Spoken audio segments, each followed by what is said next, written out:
Hello student, railway group D की आगामी परीक्षा को देखते हुए हम लोग फिर एक बार लेके आ गए प्रैक्टिस सेट। और इस प्रैक्टिस सेट को हम लोग स्मार्ट ट्रिक के माध्यम से बेसिक कॉन्सेप्टों और बेहतरीन कॉन्सेप्टों को इन्वॉल्व करके सीखेंगे। पहला क्वेश्चन जो हमारा है, तो पहला क्वेश्चन आपका आ गया स्क्रीन पे, जो प्रॉफिट एंड लॉस से बोला गया है कि यदि ए 5 रुपए में 9 कुर्सियां खरीदता है और सभी कुर्सियों को 9 रुपए में 5 की दर से बेचता है, तो प्रॉफिट परसेंट बताइए। पहले इधर से आप बेसिक देख लें और इधर से ट्रिकी देख लें।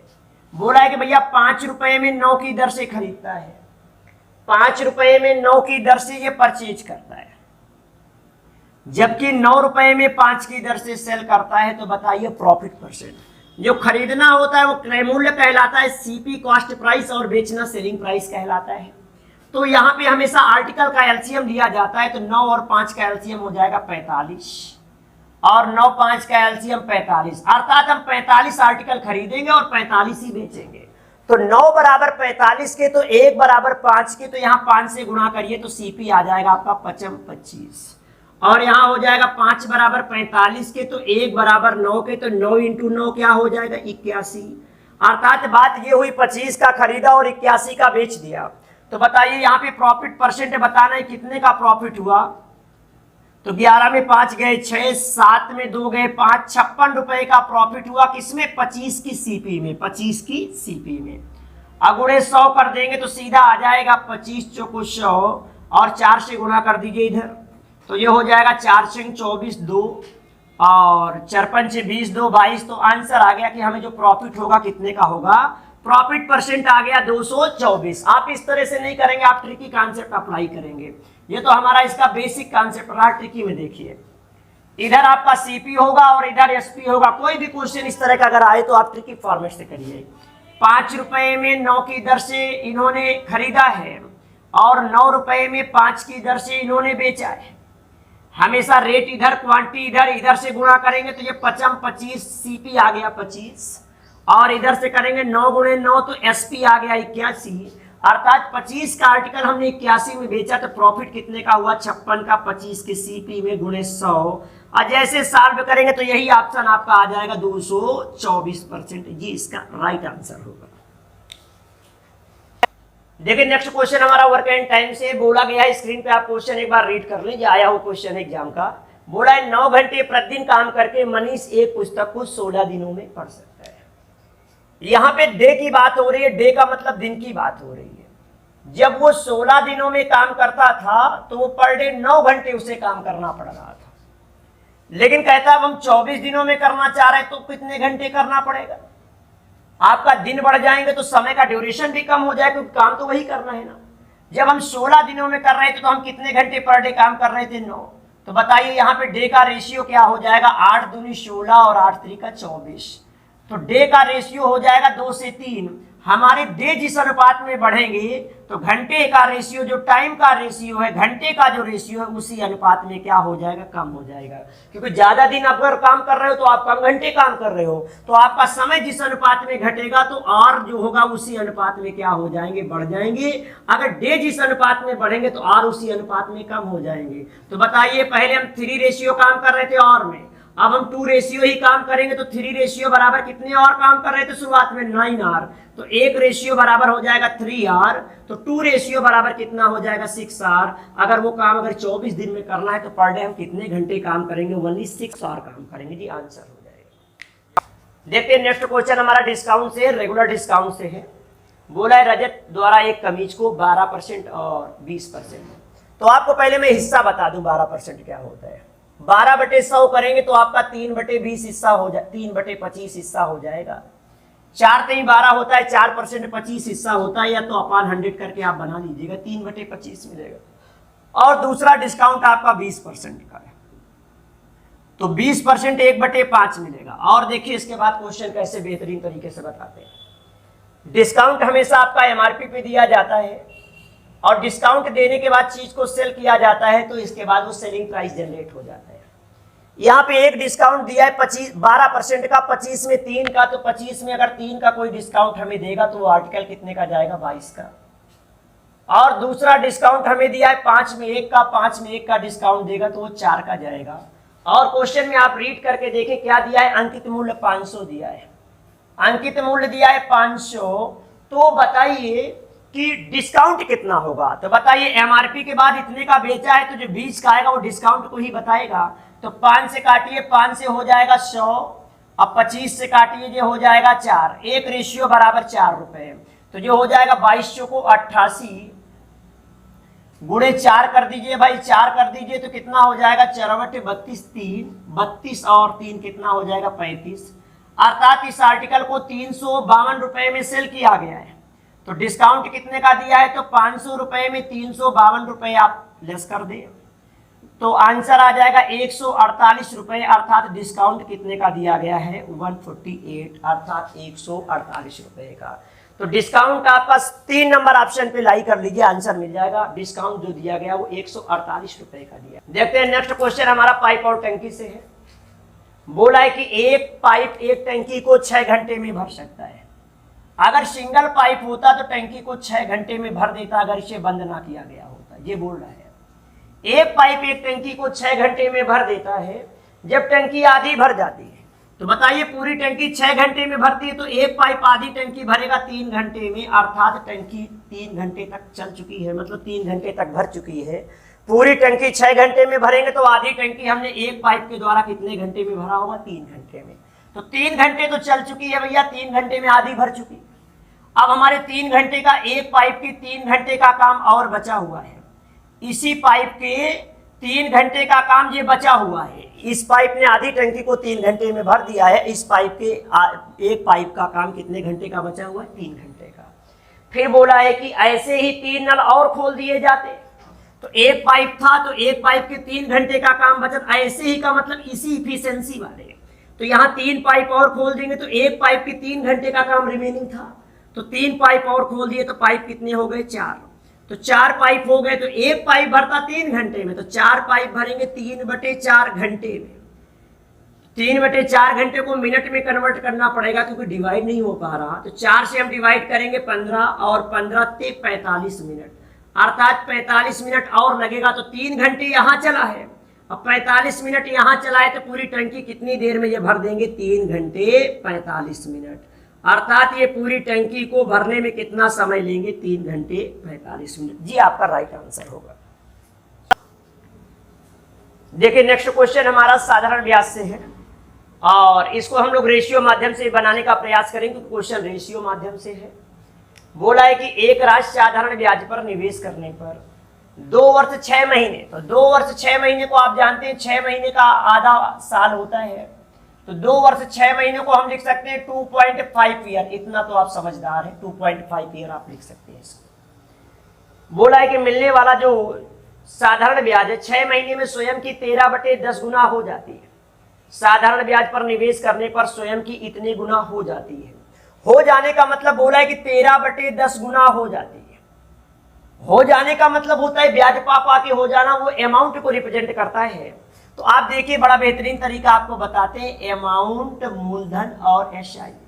कहने का मतलब होता है कि 2 साल 6 महीने मतलब 2.5 साल में 13/10 गुना हो जाती है, अर्थात धन कितना था बताइए 10, और 10 से कितना हो जाता है 13। तो 10 से अगर 13 हो जाता है तो बताइए ब्याज कितने का मिलता है, तो ब्याज कितना मिलता है, 10 से 13 हो गया तो ब्याज कितने का मिलता है, 3 का ब्याज मिलता है, वो भी कितने साल में, 2.5 साल में।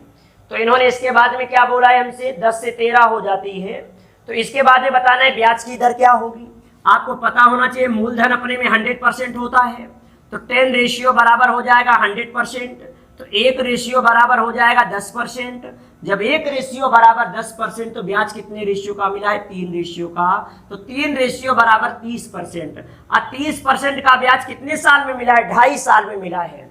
तो हम 2.5 से डिवाइड कर देंगे, 2.5 से डिवाइड कर देंगे, तो 2.5 में 1 जीरो आपका और ऊपर बढ़ जाएगा। 5 से 5 बार कटा तो ये हो जाएगा 2, 5 से फिर काटेंगे तो ये हो जाएगा 6, तो 6 दूनी 12%, 1 साल में मिलेगा 12%। जो हर साल मिलता है वही ब्याज की दर कहलाती है, तो यहाँ पे ब्याज की दर क्या आएगी, 12%। देखते हैं नेक्स्ट क्वेश्चन हमारा मेंसुरेशन से, रोम्बस से है। आपको पता होगा रोम्बस के बारे में, समचतुर्भुज बोला जाता है जिसकी चारों भुजाएं बराबर होती है। तो आपको रोम्बस का एरिया का फार्मूला भी शायद पता होगा।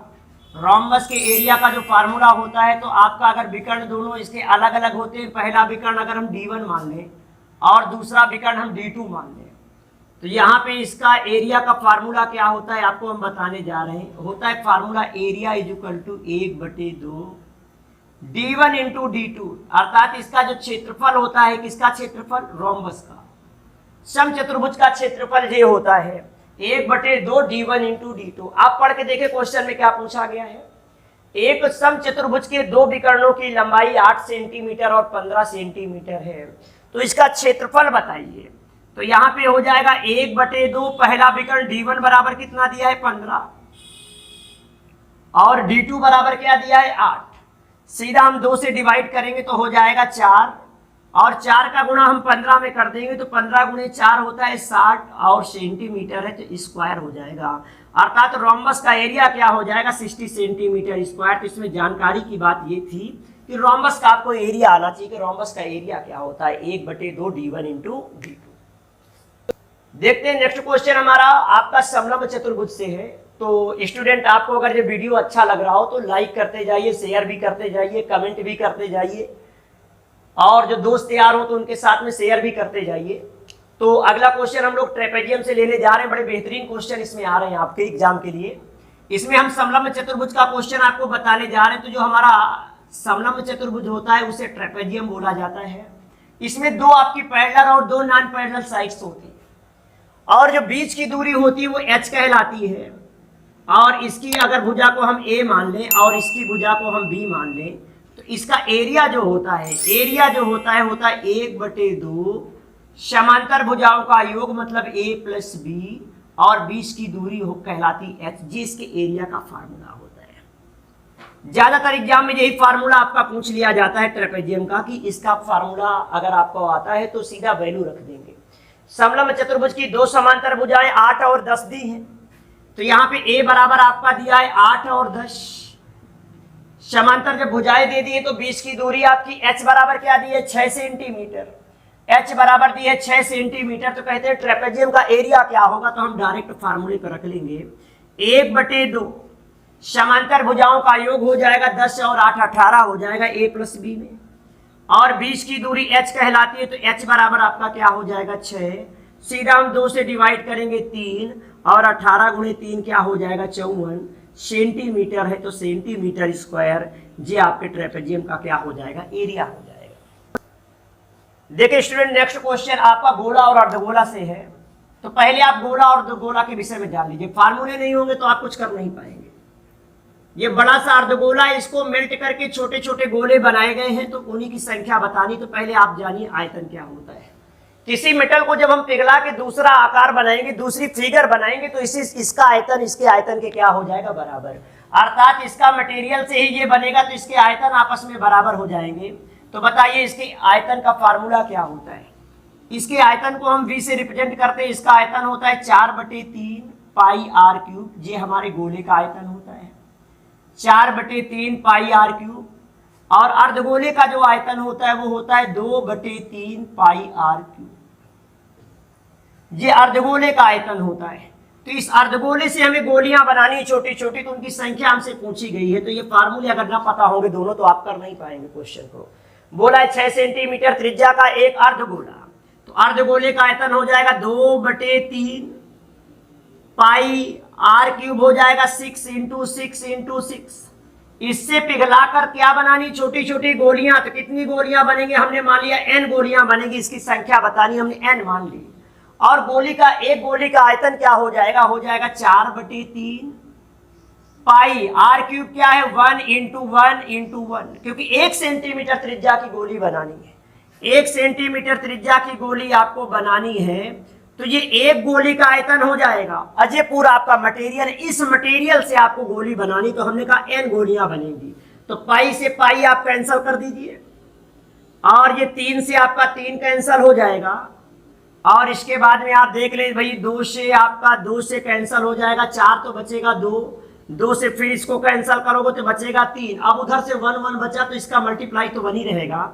ये हो जाएगा 6 36 तरीका 108। तो n बराबर कितना हो गया 108। अर्थात मेल्ट करके अगर गोलियां बनाई जाएंगी तो उनकी संख्या क्या होगी 108। तो सिंपली आप ऐसे निकाल लेंगे। देखते हैं नेक्स्ट क्वेश्चन हमारा पॉलीगन से रिलेटेड है। आप जान लीजिए कि भाई पॉलीगन में अंता और वाय कोण का योग, प्रत्येक अंता इंटीरियर और एक्सटीरियर एंगल का जो सम होता है वो 180 होता है, 180 होता है। पॉलीगन के प्रत्येक अंता और वाय कोण का योग 180 होता है और इसमें प्रत्येक आंतरिक कोण दे रहा है 108 का। तो वाय कोण तो हम निकाल सकते हैं यहां से 180 में लेस करके, 180 में लेस करिए तो वाय कोण कितने का हो जाएगा, वाय कोण हो जाएगा आपका 72 का, लेस करिए तो आएगा 72। जब प्रत्येक एक्सटीरियर एंगल आपका 72 का आ जाएगा तो आपको बताना है भुजाओं की संख्या। तो वाय कोणों का योग कभी नहीं बदलता, वो हमेशा होता है 360 और प्रत्येक वाय कोण कितने का आ गया, 72 का। अगर एक वाय कोण से पूरे योग में भाग दे देंगे तो नंबर ऑफ साइड n आ जाएगा। इसको इससे डिवाइड करिए तो आपका 5 बार डिवाइड हो जाएगा। तो इसमें भुजाओं की संख्या सिंपली क्या आ जाएगी, 5। अर्थात इस पॉलीगन में भुजाओं की संख्या क्या है, भुजाओं की संख्या, नंबर ऑफ साइड भुजाओं की संख्या। तो भुजाओं की संख्या आपकी क्या आ जाएगी, n बराबर कितनी आ जाएगी, 5 हो जाएगी। देखिए नेक्स्ट क्वेश्चन क्या है, पहले जानने के पहले क्वेश्चन जानने क्या है। अगर हम दे दें x माइनस ए का whole square plus Y minus B का होल स्क्वायर और जेड माइनस सी का होल स्क्वायर बराबर 0 हो जाए और भी आगे कुछ दे दिया जाए। अगर ये होल स्क्वायर लगाए तो कभी यहाँ निगेटिव बन नहीं सकता, होल स्क्वायर लगाए तो यहाँ कभी निगेटिव बन नहीं सकता, यहाँ भी होल स्क्वायर लगाए तो निगेटिव बन नहीं सकता, और भी जोड़ा होता तो कभी निगेटिव नहीं बन सकता। अगर यहाँ पॉजिटिव पॉजिटिव पॉजिटिव तो 0 के बराबर कभी हो नहीं सकता, इस वजह से ये अलग अलग व्यक्तिगत 0 के बराबर होंगे। तो यहाँ से क्या मिलेगा, x बराबर a, y बराबर क्या मिलेगा b और z बराबर क्या मिलेगा c। और इसी कॉन्सेप्ट को हम फॉलो करने जा रहे हैं। आप देखिए क्वेश्चन नंबर आपकी स्क्रीन पे दिख रहा होगा, दिख क्या रहा है, x माइनस 7 का whole square plus y minus y plus 10 का होल स्क्वायर और आगे दिख रहा है भाई z माइनस 6 का होल स्क्वायर इक्वल टू 0 है। तो हमसे वैल्यू पूछी x plus Y plus Z की वैल्यू क्या होगी। अभी मैंने आपको बताया है कि जी अलग अलग आपका 0 के बराबर होगा। तो यहां x के साथ में माइनस लगाए तो उधर आएगा x बराबर 7, यहां y के साथ में प्लस लगाए तो उधर आएगा y बराबर माइनस 10 और इधर माइनस लगाए तो उधर जाएगा तो प्लस का 6 आप रख दीजिए। 7 माइनस 10 प्लस 6 तो 7 6 13 में 10 लेस कर देंगे तो क्या आ जाएगा 3, अर्थात x plus Y plus Z की वैल्यू क्या आ जाएगी 3। तो इसका आंसर आपका 2 नंबर पे हो जाएगा, 2 नंबर पे ऑप्शन आ रहा है 3, अर्थात इसका आंसर क्या होगा। देखते स्टूडेंट नेक्स्ट क्वेश्चन दिखा है, यदि 7x प्लस 9y अपान में क्या है, 7x प्लस 9y अपान में है 3x minus 4y equal to दिया है 19/8। तो x और y का रिलेशन पूछा गया है, ये भी आपके एग्जाम से है। 8 से गुणा करिए तो हो जाएगा 8 से 56। हमसे रिलेशन पूछा है x और y का, x अपान y का रिलेशन पूछा गया है।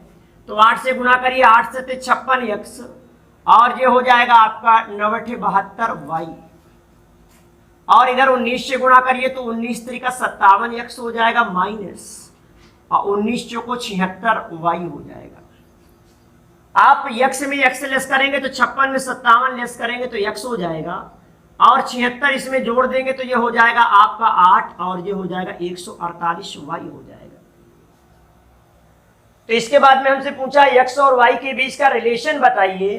तो x और y के बीच का रिलेशन आ जाएगा 148 बटे में हो जाएगा 1, जो कि आपके ऑप्शन पे शो हो रहा होगा। ऑप्शन 1 में शो हो रहा है x अपान y का रिलेशन क्या होगा 148 बटे 1। तो ये हमारे रेलवे ग्रुप डी का प्रैक्टिस सेट था जो हमने बेहतरीन माध्यम से बताने का प्रयास किया। तो स्टूडेंट ये अगर आपको अच्छा लगा हो तो हमारा ये वीडियो ज़्यादा से ज़्यादा शेयर करें, ज़्यादा से ज़्यादा लोगों तक पहुँचाएं और इसी प्रकार हमसे जुड़े रहें। धन्यवाद।